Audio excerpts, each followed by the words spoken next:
Olá, seja bem-vindo à Escola Bíblica.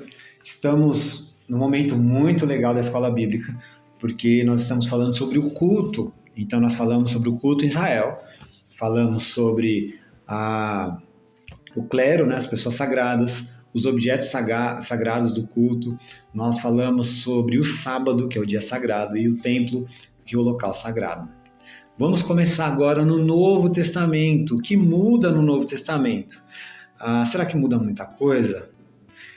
Tem muita coisa legal aqui para a gente conversar, então nós vamos bem devagar para que essas aulas possam fazer você entender melhor o que significa culto e o que Deus quer de nós, o que o Senhor Jesus deixou para nós. E nós estamos uma nova aliança, né?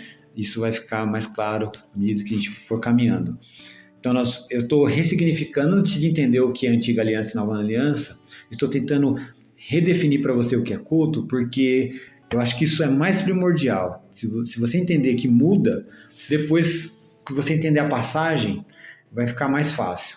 Se eu explicar a passagem até chegar aqui, vai demorar muito. Então, eu estou pulando uns corguinhos aí, né? Alguns diriam assim, para que a gente aproveite bastante essas aulas, para que a gente já ponha em prática o que nós estamos estudando.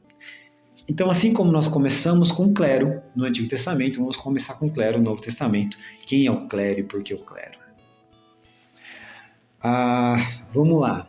Nós temos um só mediador. Eita. 1 Timóteo 2,5 diz: pois há um só Deus e um só mediador entre Deus e a humanidade, o homem Cristo Jesus. Quer dizer que eu não preciso mais de sacerdotes? Não preciso mais de sacerdotes. Não tem ninguém que vai fazer a mediação e vai fazer sacrifício? Não tem mais, porque Jesus é o sacrifício perfeito. Mas vamos continuar, porque nós vamos entrar em Hebreus, e Hebreus é fantástico sobre Jesus. Hebreus 2,17 diz o seguinte: portanto, era necessário que ele, Jesus, se tornasse semelhante a seus irmãos em todos os aspectos, de modo que pudesse ser nosso misericordioso e fiel sumo sacerdote diante de Deus e realizar sacrifício que remove os pecados do povo. Então, se antes nós tínhamos um sumo sacerdote que fazia o que a gente chama de expiação de pecados, né, a purificação de pecados, talvez uma linguagem mais fácil, agora nós temos Jesus. Jesus é o sumo sacerdote e não tem mais ninguém. Jesus morreu, ressuscitou, subiu aos céus e ele é o nosso sacerdote agora lá, diante do Pai. Pronto. Então, nós não precisamos mais ir ao local sagrado, no dia sagrado, com rituais sagrados para ser purificado. Por quê? Porque o Cristo está diante do Pai, prestando sacrifício. Olha só. Então, e aí você fala assim, quer dizer que ele está o tempo todo matando um cordeiro? Não, nós vamos caminhar e você vai entender. Capítulo 3, versículo 1. Portanto, irmãos santos que participam do chamado celestial, considere atentamente a Jesus, que declaramos ser apóstolo e sumo sacerdote.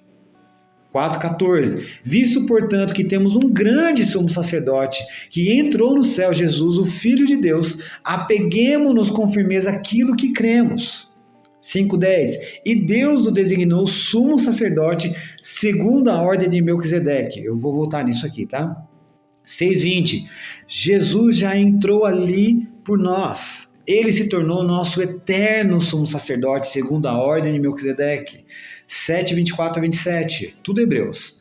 Mas visto que ele vive para sempre, seu sumo sacerdócio é permanente. Portanto, ele é capaz de salvar de uma vez por todas aqueles que se aproximam de Deus por meio dele.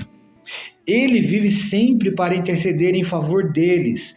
É de um sumo sacerdote como ele, que pecadores que necessitamos, pois é santo e irrepreensível, sem nenhuma mancha de pecado, separado dos pecadores e colocado no lugar de mais alta honra no céu. Ele não precisa oferecer sacrifícios diariamente, ao contrário dos outros sumos sacerdotes, que os ofereciam primeiro por seus próprios pecados, depois pelos pecados do povo. Ele, porém, o fez de uma vez por todas, quando ofereceu a si mesmo como sacrifício. Vamos continuar, que tá legal. Hebreus 9, 12. E depois a gente vai pular para 26. com seu próprio sangue, e não com sangue de bodes e bezerros, entrou no lugar santíssimo de uma vez por todas e garantiu redenção eterna.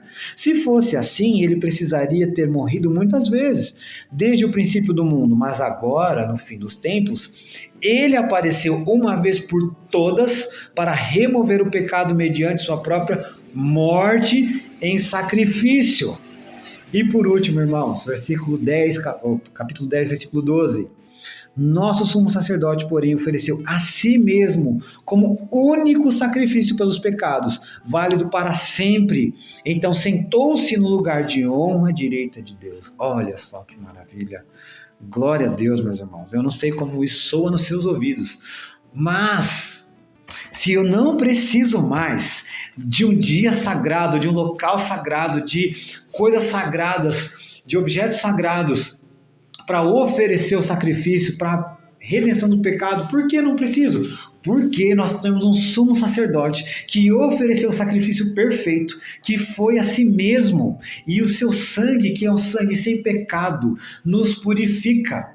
E uma vez que ele fez isso, é suficiente para sempre. Ele é o sacrifício perfeito e o sangue de Jesus, que escorreu no Calvário, vem até nós hoje nos purificar de todo pecado.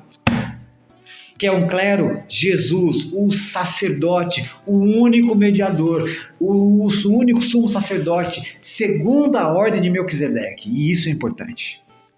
Coisas que não explicam pra gente. Porque, irmãos, Jesus é de que tribo? Agora deu um nó, né? É só você lembrar da música. Ele é o leão da tribo de Judá. Por que leão da tribo de Judá? Outra coisa que nunca ninguém explica, né? Se você ler lá o final de Gênesis, quando Jacó está dando as bênçãos, ele chega para Judá e ele faz a referência de Judá como um leão. Por isso que Jesus é leão da tribo de Judá. Então Jesus é de linhagem real. Davi é da tribo de Judá, linhagem real. Mas para ser sacerdote em Israel, sumo sacerdote, você precisa ser, ou precisava ser, da tribo de Levi, descendente de Arão. Então, nesse sentido, Jesus não pode ser sumo sacerdote. Porque ele é da ordem de Melquisedeque? Porque Gênesis 14 aponta Melquisedeque. Arão foi colocado como sumo sacerdote só lá em Êxodo 29. Nós estamos falando de Gênesis 14. Nós estamos falando de Abraão. E depois que Abraão morreu, Isaac morreu, Jacó morreu, seus filhos morreram, outras gerações, é que vem Moisés. Então está bem adiante. Por que segundo a ordem de Melquisedeque? É porque veio antes da aliança sacerdotal de Arão. Quando Abraão vai resgatar Ló e traz os espojos, aparece esse sacerdote, esse personagem icônico do nada. Assim como ele aparece, ele também some, né? De repente, há ali um sumo sacerdote, há um sacerdote chamado Melquisedeque. E quando ele aparece, Abraão reconhece em Melquisedeque alguém superior. Esse Melquisedeque é rei de Salém, né? Ou rei de justiça, rei de paz, e aí pode ter todas as suas possibilidades, juntas ou separadas. Perdão. E Abraão reconhece ali um sacerdote do Senhor, e ele dá o dízimo. Quem deve dar o dízimo? Deus a gente ou nós a Deus? Obviamente nós a Deus. Quem pode abençoar? Nós abençoamos Deus ou Deus nos abençoa? Entendeu a relação? Abraão está enxergando em Melquisedeque alguém superior, por isso ele dá o dízimo. E por isso Melquisedeque o abençoa. Então há um sacerdócio que é anterior a Arão. E é por isso que nós podemos dizer que Jesus é sumo sacerdote. Por quê? Ele não é da ordem. Da ordem no sentido de não é da origem de Arão. Porque ele é leão da tribo de Judá. Ele é de Judá. Mas Ele é sacerdote segundo a ordem de Melquisedeque, que é anterior à ordem de Arão. Ok? É por isso que Jesus é sumo sacerdote. Só por isso, porque senão haveria aqui algo extremamente complicado, se não impossível de explicar. Certo? Porque nós diríamos então que Deus deu um jeitinho aí no negócio, né?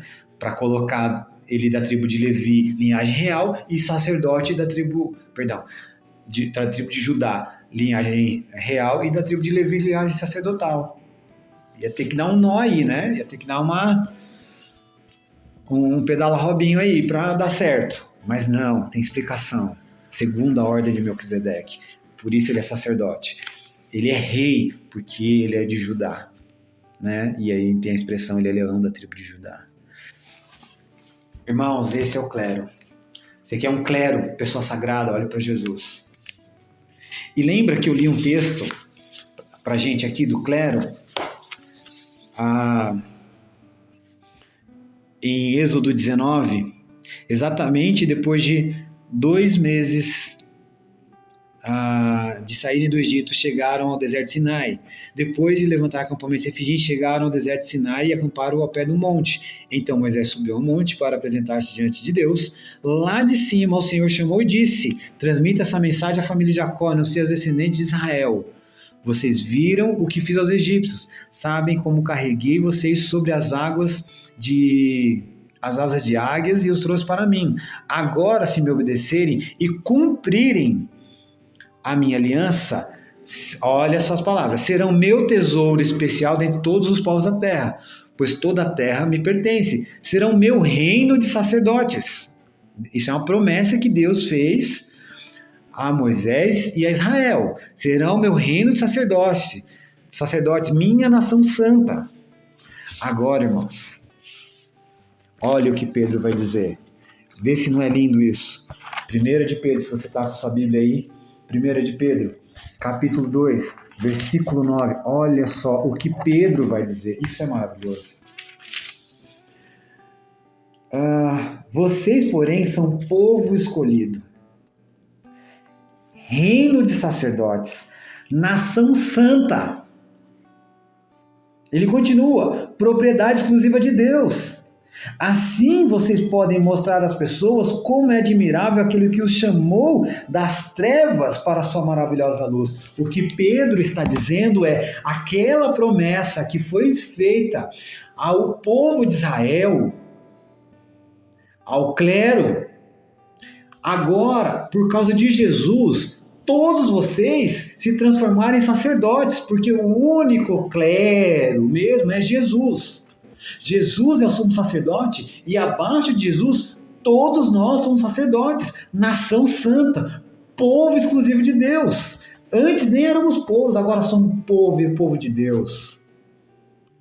Meus irmãos, explode de sentidos. A nossa cabeça tem que chegar nesse momento e falar: Senhor, aqui nós devemos nos ajoelhar diante do Rei da Glória, porque se a gente lembra de tudo que Deus é, quem Deus é, como Israel tratava Deus, o Todo-Poderoso, aquele que tinha que ter um dia sagrado, um local sagrado, pessoas sagradas, rituais sagrados para ele se manifestar. Agora esse Deus se manifestou em Jesus, e Jesus é o nosso sumo sacerdote que nos perdoa os pecados, trazendo todos nós como sacerdotes. Todos nós agora podemos falar diretamente com o Pai através de Jesus. Jesus bate no peito e diz: eu sou o caminho, a verdade e a vida, e ninguém vem ao Pai a não ser por mim. Irmãos, não tenho o que dizer, irmãos. A Bíblia é muito linda e muito clara. Muito linda e muito clara. Chega desse negócio de homens sagrados, irmãos. Nós estamos no Novo Testamento. Jesus é o sumo sacerdote e abaixo de Jesus todos nós somos iguais. Todos nós somos sacerdotes do Senhor. Aí você diz para mim: mas você é pastor, o outro é... Irmãos, são funções. Funções. Você trabalha na empresa? O que tem lá? Tem encarregado? Tem gerente? Funções. No mundo eles podem até te tratar inferior, mas no reino dos céus todos nós somos iguais. Funções diferentes, mas não deixa ninguém pior do que ninguém, ninguém melhor que ninguém. todos nós somos iguais, todos nós somos sacerdotes, porque o sumo sacerdote Jesus é que nos dá acesso ao Deus Pai. Ah, irmãos, isso é maravilhoso. Quer ser parte do clero? É só aceitar Jesus que você vira um sacerdote. Para quê? Para que Pedro vai dizer que nós somos sacerdotes? Assim vocês podem mostrar às pessoas como é admirável aquele que os chamou das trevas para a sua maravilhosa luz. Não é para nos mostrar melhores que ninguém, irmãos, mas é para dizer, olha, eu estava em trevas, foi graça. Foi graça. Jesus pagou o preço que eu não poderia pagar e Ele me transportou das trevas para um reino de luz e quer fazer com você, para a gente anunciar como a nossa vida, que Deus transforma vidas. Que Deus te abençoe e boas reflexões.